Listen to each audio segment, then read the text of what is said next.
Good day, ladies and gentlemen. Welcome to another edition of Drooks Malana Unboxing. I'm a South African correspondent for Ring Magazine. I also write the blog www.couchpotatofightguru.blogspot.com. Go and check it out if you want, and please hit the subscribe button at the bottom of the screen.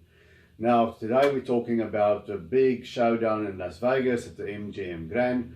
Middleweight champ Saul Canelo Alvarez takes on the WBO light heavyweight champion Sergey Kovalev.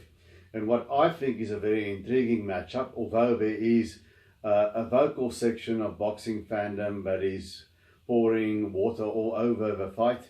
They are of the opinion that Kovalev has simply been cherry-picked to give Canelo another world title in another weight division, and that he's completely shot. Now, I think the reasoning behind that is quite clear to me. As popular as Canelo is among the Mexican fans and the Latin fans, there's a reason why he's boxing's biggest cash cow out there, and that's because he's got that fan base. There's also a group of people that really cannot stand Canelo Alvarez, and there are reasons for it. It has to do with his sometimes prima donna-ish A-side behavior that he pulls, the positive test for clenbuterol quite a while back, and the perception that in any close fight the judges bend over backwards to accommodate him. Now, whether these reasons are valid or not, that's a whole different debate for a different show. But I think because of that, these Canelo haters are already preempting sort of a Canelo victory and justifying not giving him any credit if he beats Kovalev. And these people simply will never give Alvarez any credit for anything. He can move up to heavyweight and knock out Deontay Wilder, they're still not going to give him credit. So I think that's sort of a reasoning behind it. Now let's look at Sergey Kovalev. Is he a completely shot fighter, a tailor-made for Canelo?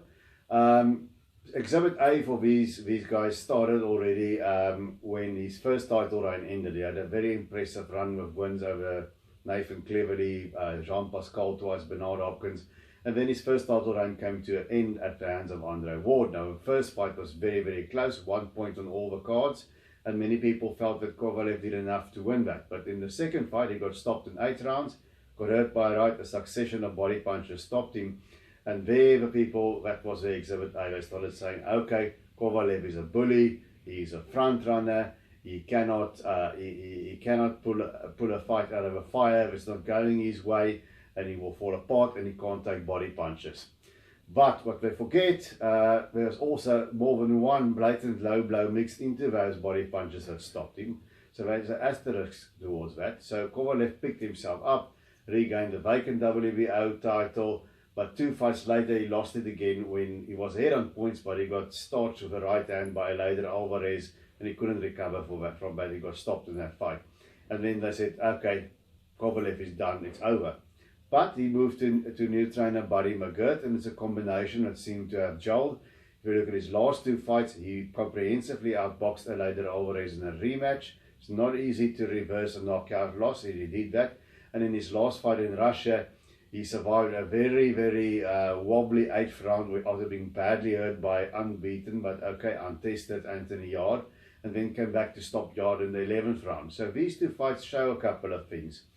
They show that Kovalev does have a heart and intestinal fortitude to come back when it looks like he's going to lose and win the fight. And it also shows the Alvarez rematch that he can make the technical adjustments that is needed.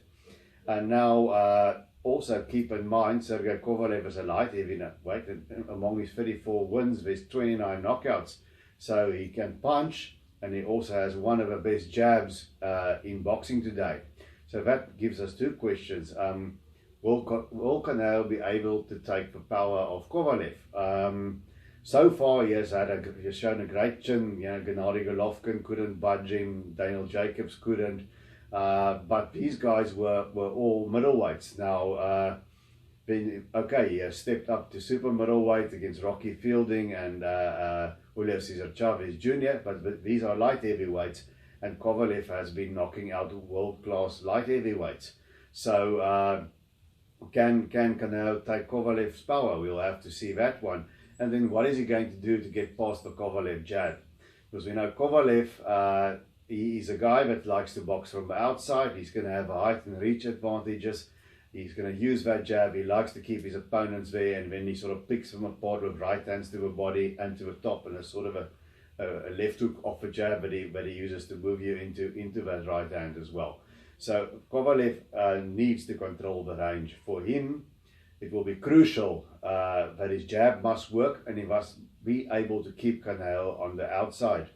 Now Canelo Alvarez, he as a fighter has developed tremendously. I've watched him since his first world title, before his first world title win against Hatton, and you can see the progression, how he has grown as a fighter. And he is an elite level fighter today, whether you like him or not. And for Canelo, the main thing is he's got to get past the Kovalev jab, and he's got to get on the inside, because once he's on the inside, he can use those beautiful hooks and uppercuts that he's got alongside the body sway that he uses to avoid everything that his opponent retaliates with. So I think that would be what Canelo Alvarez needs to do. So can he do that, and will Kovalev be able to take it? Now I think Kovalev takes body shots just about as well as any other 36-year-old fighter, which is not that great. But Canelo also doesn't have a tremendous work rate. He doesn't sustain it. And who has Canelo really stopped and knocked out that were elite level fighters? Golovkin, Jacobs, they went the distance with him. Chavez Jr. is not elite, but he went the distance with him. And even a small Miguel Cotto wasn't really a middleweight, went the distance. They all came through, they lost, but they came through 12 rounds unscathed with Canelo. Yes, he knocked out Rocky Fielding, but Rocky Fielding is a B-level fighter, even though Kovalev of today is leaps and bounds ahead of Rocky Fielding. So that is my thing. I may be wrong, but I don't think that Canelo is going to get on the inside, hit him with a hook to the body, and Kovalev will fall like Rocky Fielding did. I might be wrong, but I don't see that. So what I see happening here, I think it's going to be a sort of a chess match, a tactical affair for the first 4, maybe more rounds. Kovalev is going to have success with his jab, because the jab worked very well for Gennady Golovkin against Alvarez. It's going to work for Kovalev, I think, and he's going to nail Canelo with a few power shots. But because Canelo he's developed this excellent head movement and upper body sway, I don't think he's going to nail him with enough successive power shots to hurt him and get him out of it. And Canelo will at some stage get on the inside. And that's where I think he will dominate the fight. I don't think Kovalev can fight with him on the inside. So Kovalev will need to keep him at the end of the jab. He'll need to hurt him, really hurt him, so that he doesn't walk in on him. And if he can't do that, he's going to be in trouble. So I think in the second half of the fight, Canelo is going to get on the inside, and he's going to start hitting Kovalev with those short shots. And when Kovalev moves backwards from that, he needs to throw that right hand that iced Amir Khan, because if there's one punch that Kovalev has proven to be susceptible to, it is that straight right. So on the other hand, Kovalev and Buddy McGirt, I'm sure, will make a plan to move away from that right hand from Alvarez. But I do think, I don't think Kovalev can keep Alvarez off him for 12 rounds and fight his fight. And I don't think he's going to land often enough against Alvarez to really hurt him. I suspect one shot isn't going, even from a light heavyweight, isn't going to get Alvarez out of it. So I think Kovalev will have his success earlier, and as the fight goes on, Alvarez will start taking it over. And I predict that Saul Canelo Alvarez will win a competitive decision after 12 rounds. I don't think it's going to be a robbery. I think he'll win a legit 2 or 3 points in it decision. Of course, the Canelo haters will scream that he got a gift decision, but I think he can win it legitimately against Sergey Kovalev.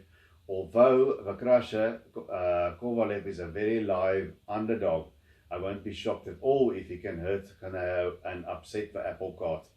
But I've got to go with a chalk. Canelo's got the better momentum going behind him, so that's why I'm picking him. Please let me know what you think in the comment section, and until we see each other again, keep those hands up.